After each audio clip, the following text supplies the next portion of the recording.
السلام علیکم ورحمۃ اللہ وبرکاتہ۔ صلوات و سلام رسول اکرم اور ان کی آل اطہار پر۔ اربعین نیوز میں آپ کا خیر مقدم ہے، جس میں ہم اربعین سے متعلق خبریں پیش کرتے ہیں۔ چزابے اور شلمچہ بارڈر نے ریکارڈ قائم کیا، اربعین کے لیے الرٹ جاری۔ گزشتہ 4 مہینوں میں شلمچہ اور چزابہ کی سرحدوں سے 20 لاکھ سے زیادہ زائرین گزر چکے ہیں، جو پچھلے سال کے مقابلے میں نمایاں اضافہ ہے۔ خبر رساں ادارہ اخبار شیعہ کے مطابق صرف شلمچہ بارڈر سے تقریباً 9 لاکھ ایرانی اور 8,80,000 غیر ملکی زائرین نے بارڈر کراس کیا ہے۔ چزابے بارڈر پر بھی آمد و رفت میں 29% اضافہ دیکھا گیا ہے۔ حکمرانوں کے مطابق زائرین کی خدمت کے لیے سرحدی علاقوں میں سایہ دار جگہیں، بیت الخلاء، پانی کا سپرے سسٹم اور بجلی کی فراہمی جیسی بنیادی ڈھانچے کو مضبوط کیا گیا ہے۔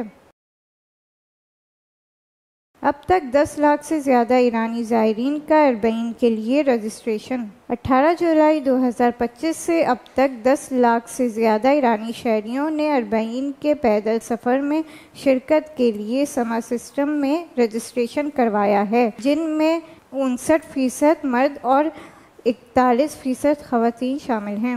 خبر رساں ادارہ اخبار شیعہ نے ایرانی ضیاء کے حوالے سے بتایا ہے کہ سب سے کم عمر زائر 12 دن کا ہے، جبکہ سب سے بزرگ زائر کی عمر 103 سال بتائی گئی ہے۔ ایرانی زائرین کی اوسط عمر 39 سال ہے۔ یہ بھی بتایا گیا ہے کہ آئندہ دنوں میں رجسٹریشن کی رفتار میں نمایاں تیزی آئی ہے اور صرف پچھلے 48 گھنٹوں میں تقریباً 3,50,000 افراد نے رجسٹریشن کروائی ہے۔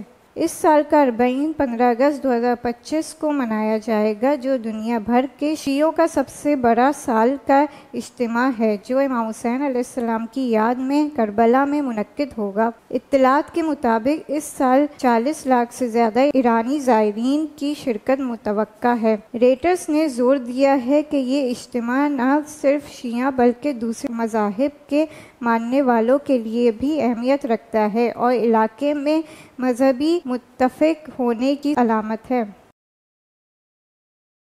کربلا میں اربعین کی تیاری۔ حضرت عباس علیہ السلام کے روضے کے ارد گرد لکڑی کی رکاوٹیں نصب۔ اربعین حسینی کی آمد کے پیش نظر حضرت عباس علیہ السلام کے روضہ مبارک کے زائر ادارے صنائع دستی نے زائرین کی آمد و رفت کو منظم کرنے کے لیے لکڑی کی حفاظتی رکاوٹیں نصب کی ہیں۔ اخبار شیعہ نے شیعہ ویوز کے حوالے سے بتایا کہ ان اقدامات میں داخلے اور نکلنے کے راستوں کی علیحدگی اور مرد و خواتین کے حصوں کی تفریق شامل ہے۔ ان تیاریوں کا مقصد اربعین کے دوران کربلا میں امام حسین علیہ السلام اور حضرت عباس علیہ السلام کے حرمین میں لاکھوں زائرین کی آمد و رفت کو آسان بنانا ہے۔ عراق کے 250 قرآنی مرکز اربعین کے سب سے بڑے قرآنی پروگرام میں شرکت کر رہے ہیں۔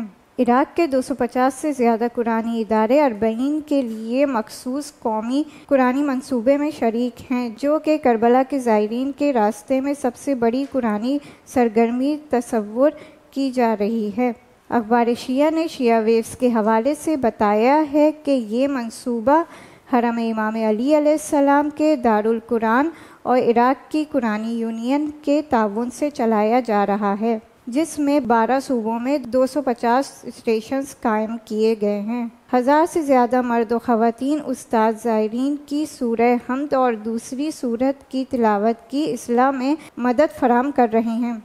یہ سلسلہ ماہ صفر کی 18 تاریخ تک جاری رہے گا۔ آیت اللہ عظمیٰ شیرازی دائم ذلہ کا بیسے کا کربلا میں افتتاح۔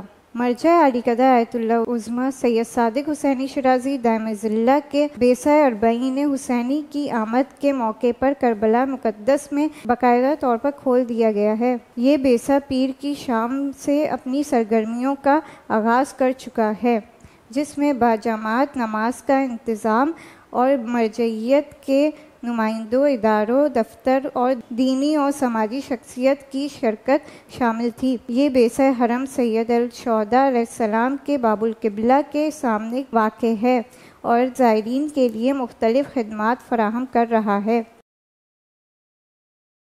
آج کی 40 نیوز یہیں ختم ہوتی ہے۔ کل کی 40 نیوز کے ساتھ ہم پھر حاضر ہوں گے۔ تب تک کے لیے والسلام علیکم ورحمۃ اللہ وبرکاتہ۔